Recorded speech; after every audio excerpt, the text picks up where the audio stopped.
Class نہم نظم پیوستہ رہ شجر سے امید بہار رکھ۔ شعر نمبر 1۔ ڈالی گئی جو فصل خزاں میں شجر سے ٹوٹ، ممکن نہیں ہری ہو سحاب بہار سے۔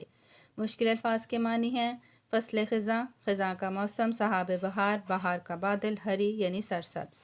مفہوم کچھ اس طرح سے ہے، جو شاخ خزاں کے موسم میں درخت سے ٹوٹ جاتی ہے وہ موسم بہار کی بارشوں میں بھی ہری نہیں ہو پاتی۔ اسی طرح جو فرد قوم سے کٹ جائے وہ بھی ختم ہو جاتا ہے۔ تشریح میں پہلے شاعر کے بارے میں کچھ الفاظ بیان کریں گے۔ علامہ اقبال ایک تاریخ ساز شاعر ہیں۔ ان کی شاعری بچوں بڑوں سب کے لیے ہے۔ وہ اپنی شاعری میں اتحاد و یکانگت کو امت مسلمہ کی خوشحالی کی بنیاد قرار دیتے ہیں۔ اور اس کے بعد شعر کی تشریح۔ زندگی میں ہونے والے تغیرات اور تبدیلیاں مثبت اور منفی ہوتی ہیں۔ انہی منفی تبدیلیوں میں ایک تبدیلی خزاں کے موسم کی آمد ہے، جب درختوں کے پتے خشک ہو کر گر جاتے ہیں اور دوبارہ موسم بہار آنے پر بھی کوئی ٹوٹی شاخ ہری نہیں ہو پاتی، کیونکہ اس کا وہ تعلق جہاں سے اسے خوراک ملتی تھی اس نے درخت سے الگ ہو کر توڑ دیا تھا۔ علامہ اقبال اسی اصول کو فرد اور قوم کے تعلق پر لاگو کرتے ہیں کہ کوئی بھی فرد کیوں نہ ہو، اس کی بقا اپنی جماعت سے وابستگی پر ہوتی ہے۔ اگر کوئی فرد اپنی قوم، اپنی جماعت سے الگ ہو جائے تو اس کا وجود خطرے میں پڑ جاتا ہے۔ اس شعر کی تشریح میں ایک حوالہ شعر بھی آپ لکھ سکتے ہیں۔ فرد قائم ربط ملت سے ہے تنہا کچھ نہیں، موج ہے دریا میں اور بیرون دریا کچھ نہیں۔ شعر نمبر 2۔ ہے لازوال لہد خزاں اس کے واسطے، کچھ واسطہ نہیں ہے اسے برگبار سے۔ مشکل الفاظ کے معنی ہیں لازوال نہ ختم ہونے والا، عہد خزاں خزاں کا زمانہ یا موسم، واسطہ تعلق، برگبار درخت کے پتے اور پھول۔ اتحاد و یکانگت کو امت مسلمہ کی خوشحالی کی بنیاد قرار دیتے ہیں۔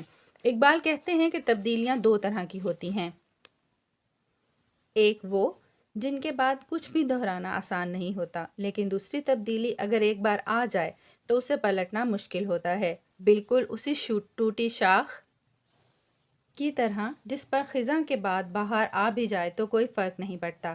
علامہ اقبال کا موقف یہ ہے کہ جس طرح درخت سے ٹوٹی شاخ بہار کے موسم کی قوت نمو سے بھی پھول پتے حاصل نہیں کر پاتی، اسی طرح وہ فرد جو قوم سے الگ ہو جائے وہ بھی ہمیشہ کے لیے پھلنے پھولنے کی صلاحیتوں سے محروم ہو جاتا ہے۔ اسی لیے وہ رنگ و نسل، جغرافیائی اور لسانی تقسیم کے خلاف تھے، کیونکہ یہ تقسیم افراد کی ملی وحدت کو ختم کر دیتی ہے۔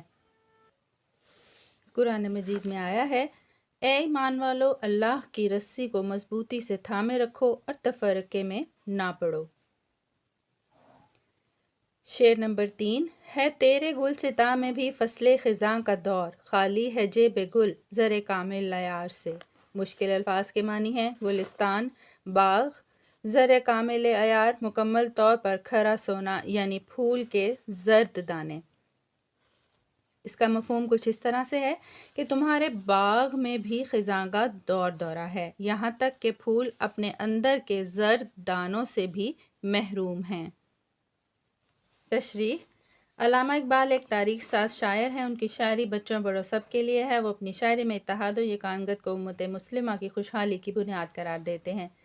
نباتات کی افزائش میں زرد دانے بنیادی کردار ادا کرتے ہیں۔ چونکہ خزاں کے موسم میں قوت نمو نہ ہونے کے برابر ہوتی ہے تو اول تو پھول کھلتے ہی نہیں، کھلیں گے تو زرد دانوں سے محروم ہوں گے۔ یہاں اقبال کا موقف ہے کہ امت مسلمہ میں ایسے افراد موجود ہی نہیں جو قوم کی کشتی کو بھنور سے نکال سکیں۔ گویا معاشرہ قحط رجال کا شکار ہے۔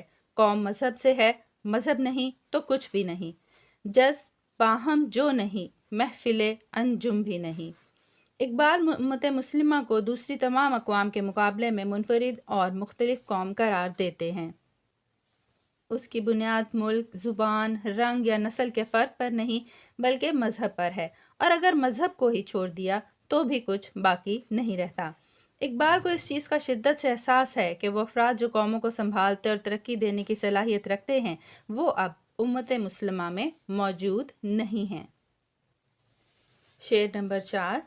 جو نغمہ زن تھے خلوت اوراق میں طیور، رخصت ہوئے تیرے شجر سایہ دار سے۔ مشکل الفاظ ہیں۔ خلوت اوراق یعنی پتوں میں چھپ کر۔ طیور پرندے، مفہوم کچھ اس طرح سے ہے، گیت گانے والے پرندے جا چکے ہیں، یعنی کہ وہ ہستیاں جن سے رونق تھی اب موجود نہیں ہیں۔ تشریح میں سب سے پہلے شاعر کے بارے میں چند الفاظ۔ علامہ اقبال ایک تاریخ ساز شاعر ہیں، ان کی شاعری بچوں بڑوں سب کے لیے ہے۔ وہ اپنی شاعری میں اتحاد و یکانگت کو امت مسلمہ کی خوشحالی کی بنیاد قرار دیتے ہیں۔ اقبال کہتے ہیں کہ باغ کی خوبصورتی صرف پھل پھول اور پتوں سے نہیں ہوتی، چہچہاتے پرندے ہی باغ میں زندگی کی علامت ہیں۔ اسی طرح کوئی بھی قوم، چند افراد ایسے ہوتے ہیں جو قوم کی زندگی کے آثار بن کر ظاہر ہوتے ہیں، اگرچہ ایسے افراد صدیوں بعد پیدا ہوتے ہیں۔ ہزاروں سال نرگس اپنی بے نوری پہ روتی ہے، بڑی مشکل سے ہوتا ہے چمن میں دیدہ ور پیدا۔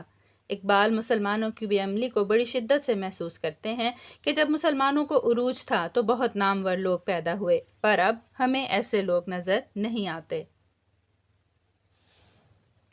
شعر نمبر 5۔ شاخ بریدہ سے سبق اندوز ہو کہ تو نا آشنا ہے قاعدۂ روزگار سے۔ مشکل الفاظ کے معنی ہیں شاخ بریدہ کٹی ہوئی شاخ، سبق اندوز سبق کی سیکھ، قاعدۂ روزگار زمانے کا رواج یا قانون، ناشنا یعنی ناواقف۔ مفہوم، چونکہ تم زمانے کے قانون سے آگاہ نہیں ہوئے اسی لیے تمہیں درخت سے ٹوٹی ہوئی شاخ سے سبق سیکھنا چاہیے۔ تشریح، علامہ اقبال ایک تاریخ ساز شاعر ہیں، ان کی شاعری بچوں بڑوں سب کے لیے ہے۔ وہ اپنی شاعری میں اتحاد و یکانگت کو امت مسلمہ کی خوشحالی قرار دیتے ہیں۔ اقبال اس شعر میں قانون فطرت کے اصول کو فرد اور قوم کے باہمی تعلقات پر لاگو کرتے ہیں، اور قوم کے وہ لوگ جن کا تعلق ٹوٹ چکا ہے، کمزور ہو چکا ہے، وہ اسے جوڑنے کا مشورہ دیتے ہیں۔ علامہ اقبال دیکھتے ہیں کہ قوم فرقہ واریت کا شکار ہے، ذات پات میں بٹ چکی ہے، اور یہ سب ترقی کے عوامل نہیں ہیں۔ ضرورت اس امر کی ہے کہ وہ فرد بلا امتیاز رنگ و نسل مذہب ایک وحدت میں ڈھل جائیں، یہی اسلامی تعلیمات اور ترقی کا راز ہے۔ نمبر 6۔ ملت کے ساتھ رابطہ استوار رکھ، پیوستہ رہ شجر سے امید بہار رکھ۔ رابطہ یعنی تعلق، رشتہ، پیوستہ منسلک جڑا ہوا۔ مفہوم ہے بہار کے موسم کا انتظار کرنے والی شاخوں کی طرح درخت سے جڑے رہو، یعنی اپنی قوم کے ساتھ اچھے دنوں کی امید میں جڑے رہو۔ تشریح، علامہ اقبال ایک تاریخ ساز شاعر ہیں، ان کی شاعری بچوں بڑوں سب کے لیے ہے۔ وہ اپنی شاعری میں اتحاد و یکانگت کو امت مسلمہ کی خوشحالی کی بنیاد قرار دیتے ہیں۔ حضور صلی اللہ علیہ وآلہ وسلم کا ارشاد ہے کہ امت مسلمہ کی مثال ایک ایسی عمارت کی ہے جس کی ایک اینٹ دوسری اینٹ کو مضبوط کرتی ہے۔ وحدت کا تصور مسلمانوں کو ہر طرح کی تقسیم سے روکتا ہے۔ ارشاد خداوندی ہے، اے ایمان والو، اللہ کی رسی کو مضبوطی سے تھامے رکھو اور تفرقے میں نہ پڑو۔